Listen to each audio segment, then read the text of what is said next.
Hello world and welcome back, I'm Karhu the Great Bear of the North, and this is Europa Universalis up to, with all the DLCs including Mare Nostrum and the fantastic MEIOU Taxes Mod. We're still Cologne. At the tail end of the last episode, we just, were victorious in a war, with Berg.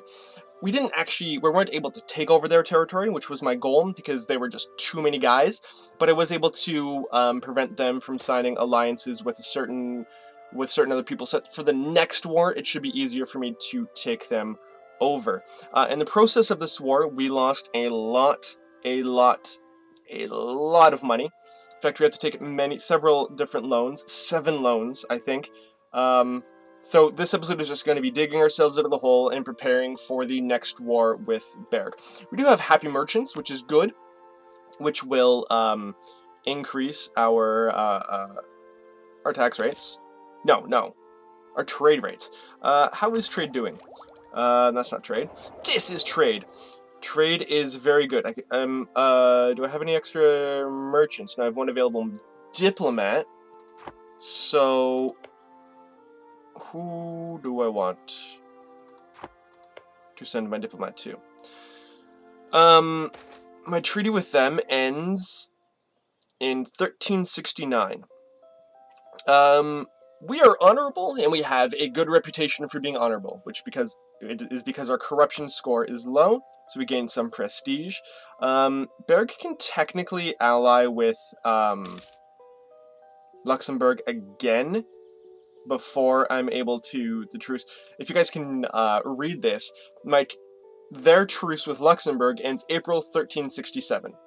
My truce with them ends 1369. So yeah. So I really hope they don't ally with Luxembourg again, because it was Luxembourg and then their vassal Brabant that really changed things for me. That was 7,000 or 8,000 men right there, and I just didn't have the ability to take care of them and everybody else. But here we go. What is the difference between an honest man and a fool? The fool doesn't know he's being swindled. So goes an increasingly common saying in Köln, the spirit of which is proven through a more sinister change in the social fabric. Bribes are beginning to be seen as a natural consequence of the market where any action carries a price. Sounds familiar. Those who refuse to take bribes are viewed as precisely what the saying suggests. Fools. Worse than fools, since they are deliberately refusing money that could be theirs. The consequence of this cynicism is that any form of power truly corrupts, and no one who believes it is immune. Not even the Burgermeister. Uh-oh! I'm corrupt? No. First of all, let's repay one loan. That will reduce my interest payments. There we go. But the Burgermeister is corrupt. I'm going to actually put some more money towards rooting out corruption. Good. I'm rooting out corruption, and yearly it will drop by 0.03 every year, which is fine. I will accept that. Now, we have a little bit of cash. We're starting to get a little bit more money in. Yeah, when does my truce expire? 1369. June 1369. So basically have 5 and a bit years in order to redevelop my territory and get ready for the war with Berg. I should be able to do that. But again, my main worry is that they find a new ally in that time. Because that would be bad. Especially if that ally is Luxembourg. Because then basically the entire thing that I just, war that I just fought was for nothing. Which would suck. Pope again has a new Archbishop. Good. Good for the Archbishop. Good for the Pope. Don't really care at this stage in the game. National decisions, pursue religious tolerance, religious options. None of that really matters. I have a claim on Berg still. When does my claim on Berg expire? 1412. Okay, I have plenty of time. That's 50 years after I first got it. So it's plenty of time for me to start expanding. into there, because I really want Dusseldorf. Dusseldorf, it's a good town, it's a good region. I want Dusseldorf and Bonn, and then I'll start going out into getting Jülich and Cleves and maybe even Aachen, even though Aachen is technically my ally. They are my allies for now. Excellent. So, let's speed this up just to get through a little bit more in the allotted time that we have. Yeah. So, Berk. What kind of covert actions can I? Steal maps, justified trade. None of this is actually going to help. Because all I can do basically fabricate claims, support rebels. Like, I don't have the diplomatic technology to do any of that. There's a gift to June. A Ripuarian Franconian man of considerable talents has emerged in Cologne. Unfortunately, he professes a foreign creed. Uh-oh. That by itself did not automatically disqualify him from service, but it did complicate things at court. There are many examples of this throughout history, from the Jewish bankers of Christian Europe to the Christian viziers of the Ottoman Empire, or the Zoroastrian generals of Safavid Persia. Safavid? I don't know. These men served their masters well, but also worked towards the rights and freedoms of their compatriots and ruffled feathers and at court among good Catholics who felt bypassed for an infidel. Good point. Consider carefully. Others at Köln and across Köln will see our decision as royal policy. Tolerate or persecute, our people will follow suit for a while. There is always room for talented men. Always. Georg Lippstadt has arrived. How is Georg Lippstadt? No, that's Wenzel Lippstadt. Georg Lippstadt. He will actually be cheaper than what I've got now. Production efficiency, national tax modifier. Production efficiency and technology cost. Let's go with Georg Lippstadt. There we go. There we go, that saves me an extra half a gold per turn, which I can then put right back towards paying off the debt and improving my economy. That worked. Do I want to... I cannot boost that. I can, however, reduce war exhaustion by spending 150 diplomatic points. No, thank you. Okay, so there's another election. I can keep Johann van Efferen, but I'll lose 10 Republican tradition. I have 95 Republican tradition, so you know what, I'll drop this. I'll take that again. There's no rebels, which is good. But Johann van Efferen, my Burgermeister, actually has, he gets increased stats, which increases power, which increases my ability to do stuff, which is great. Because if I can get free companies, actually, when will I get this? November 1367. My truce ends in 1369. Excellent. I might just be able to start the next war with improved units, which would be wonderful. But I do need to get rid of my loans first. Yes, definitely repay my loans. Whew, current inflation. What was that inflation from? All the loans I had to take, that's why. Okay. Yeah. Repay a loan. There we go. I'm just debating whether or not I should reduce the inflation. I can use 40 administrative power to reduce inflation by a value of 1. Which would be good. Yes. In fact, I'm going to do that twice. Actually, 3 times. Let's say 4 times. There we go. There we go. My balance is going up. As a result, my relative balance is going up. So, yeah. But if I centralize more, then I don't need to worry about inflation as much, which is one of the major reasons why I'm going through the centralization process. In fact, 26.253 years, my centralization should be a lot better. Influential preacher. A young devout preacher has spoken out recently about how great our adherence to the teachings of the Holy Father in Rome is. This can only be good for our future. Send him to Rome, or he'll make a nice bishop. Don't really care about papal influence, so let's gain 5 prestige. Actually, what can we do with papal influence? Ooh, I could get, like, Berg or the Archbishop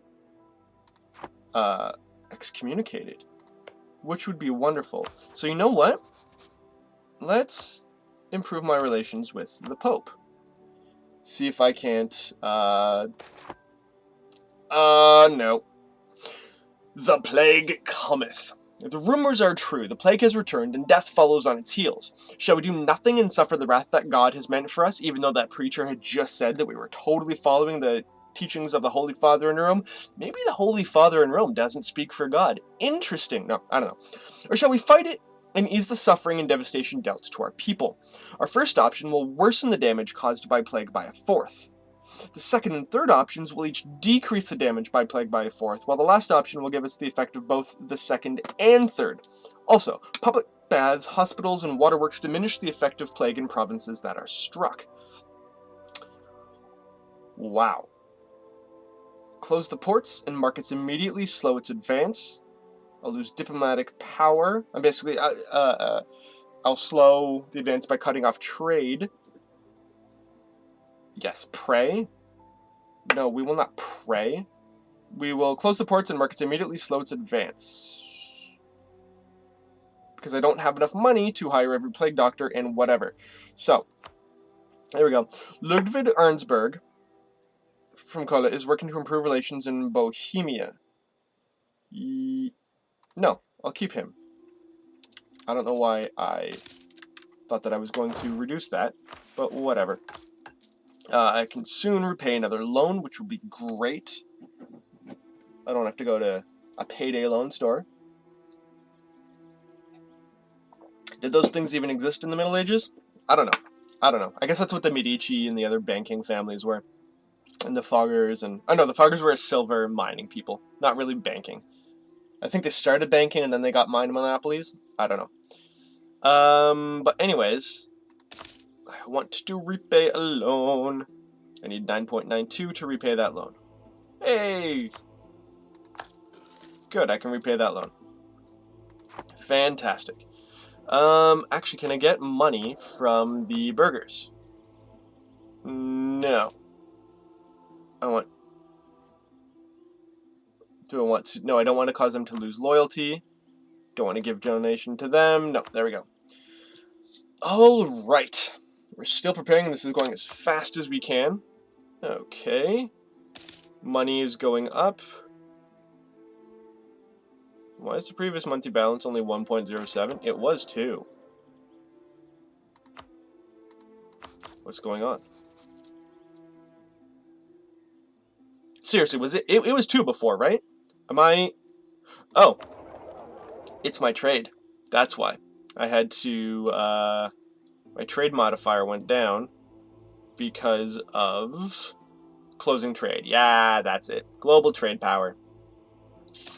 When do I have that modifier until? Plentiful manpower, closing trade until 1368. Man, that's not fun at all. Because it severely limits what I can do. Okay, so there's the area. All of this. Is this... That's area Liège.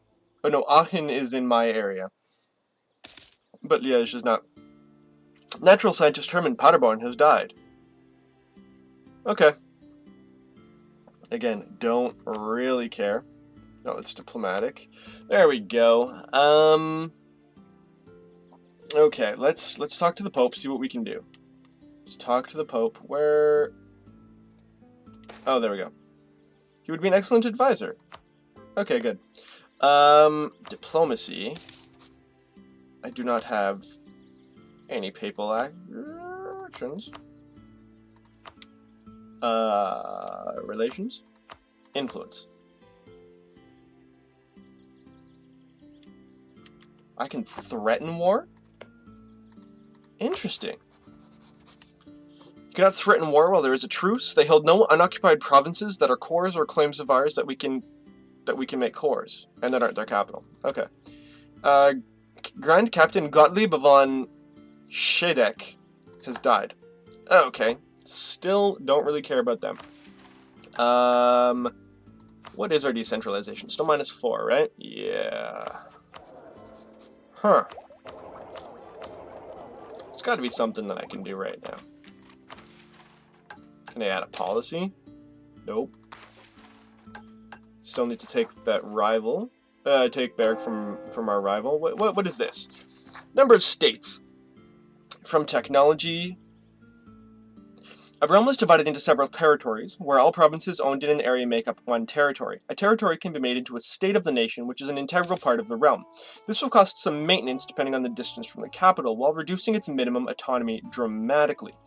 The maximum number of states can be increased by increasing government rank, advancing administrative technology, and completing the administrative ideas group. Right.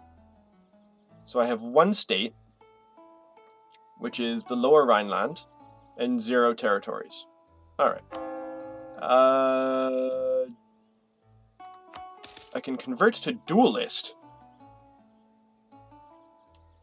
What is dualist? Is that like Gnostic things? Is that like the Cathars and the Bogomils and something like that? Interesting.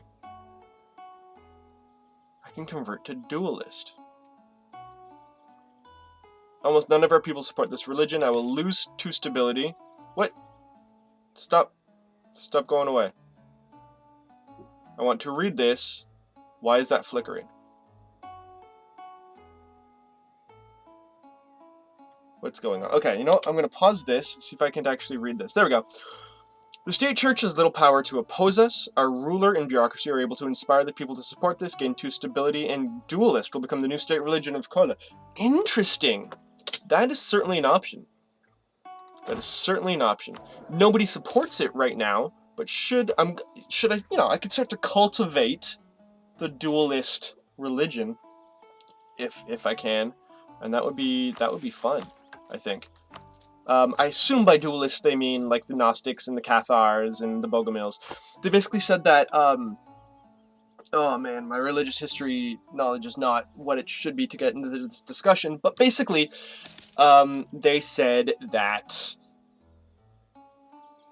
that the material world was created by the devil, and therefore it should be shunned entirely, and that we should basically exist purely in in the realm of the pure. It's very Platonic, actually, in that respect, if that means anything to you. But yeah, dualism.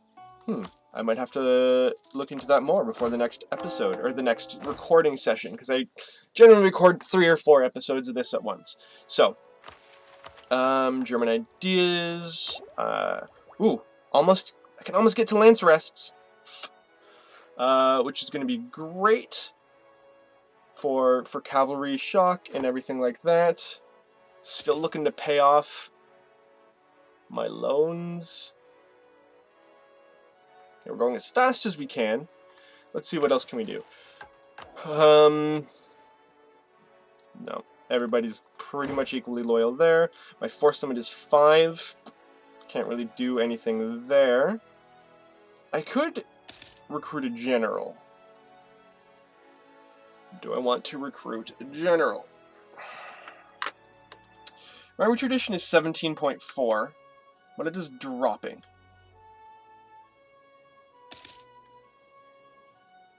You know what? Let's recruit a general, see what happens. Oh, he's terrible. Siegfried Munden. Darn. You know, I'll keep him, because it doesn't cost me any gold to keep him or anything like that. No maintenance for him, so... oh look, that poll tax is number 8. Alright. Let's see. I think I'm just stalling for time until we can actually get that... Oh, until we can get our loans paid off, which I was just on the right screen for that. There we go. How many loans do I have? I just have 1 loan left. Good. Good, we're slowly getting back to normal. Slowly getting back to normal. I can invest in a new idea. Possible advisors, +1. No. But if I finish administrative ideas, my corruption will go down by 0.05. Interesting. Corvée, okay. Extended bureaucracy. If I do that, my number of states goes up by +2. That would be good. But you know what? I'm only just in the one state right now. I mean, I have one territory, one region. No, region and territory and state all have different things. I have one city. So I don't really need to add more states to my... I don't need to add the ability for more states. Don't really care about that. Okay. Fine with that. Census. Census has not changed anything. Okay. National decisions. Okay, so far, Berg can ally with Luxembourg. But Luxembourg... Oh, Luxembourg is allied with Lorraine and Tecklenburg, so I don't think they can ally with anybody else, which is good. Which means Berg is just allied with Jülich. So I can now... Whoop, pause. I can now develop warcogs. Warships, rather. Which will increase my trade efficiency. Nice. Which, okay, I'll be ahead of time. Which means I'll get these bonuses. And yearly corruption will go down. Nice. So I can, I've enabled Crayer, the Dao Raider, the Fuchuan Warship, and the Guasion. But I think only the Crayer is available to me. Yeah. The rest are just, Dao is probably Arabic, Fuchuan sounds Chinese, and Guasion is probably Korean. But naval morale goes up, but I don't care. I don't even have any ports. More importantly, I am almost at Lance Rests. I'll get it in 2 more months, which would be wonderful. Oh, no, I've got it now. And my morale of my armies will be +5 for the next 3 years because I'm ahead of time. So, good. I now have superior unit types. I cannot get Schwabian Landsknechts because I don't have them yet. Show outdated units. No, I don't want outdated units. Okay, I'm going to update to free companies, and my Urban Knights will become... Let's see. The use of longbows that could punch through armor gave infantry the upper hand in the 14th century. This spurred an arms race in which the elite heavy cavalry known as Rainier, or Panzerati, wore increasingly heavy armor designed to protect them from arrows. The tactics remained the same, but the heavier plate mail returned control of the battlefield to the horsemen. Could do mounted archers? No. I could do condottieri. It was expensive to maintain Urban Knights on horseback. Only feudal nobility could afford to do so, or professional mercenaries. Nations that lacked landed nobles or who did not trust them often established permanent relationships with mercenary bands who fought as heavy cavalry. They wore heavy armor, carried swords and lances, and rode war horses. As professional soldiers, they were highly trained, but as mercenaries, they were prone to retreating when the battle turned against them. Yes, I will develop relationships with mercenary companies. And also, I can repay my last loan. Boom! Repaid my last loan. I can now start to, I don't need to root out corruption anymore. No, I don't think so. Because I'm ahead of the curve in diplomatic technology, which is rooting out corruption. Which means I can take that money and go back to... I can start to increase my troops. Good. Good. Pogrom against the Catholic faith. Grave news has reached Köln of a horrible massacre. Our fellow Catholics abroad are being forced to give up their faith or lose their land, titles, or even their lives. Not cool. Already there are tales of people turning to heresy to save their property from being seized, and martyrs who gave up their lives rather than convert. A steady stream of refugees is fleeing this vile prosecution. Will anyone avenge them? And this is in Cilicia, and I can get the Avenge the Faithful, Casus Belli, and Cilicia. But that is so far away, I don't even care. Don't even care. But this is going to be the end of this episode. I'm Karhu, the Great Bear of the North. Thank you very much for watching. If you like what you see, please like, please subscribe, please comment. To subscribe, it's really, really simple. Just see in the... right below me? Yeah, there's that paw there. Click on that. That's all you need to do to subscribe. Keep on viewing, but most importantly, have a wonderful day, everybody. I'll see you all next time. Auf Wiedersehen.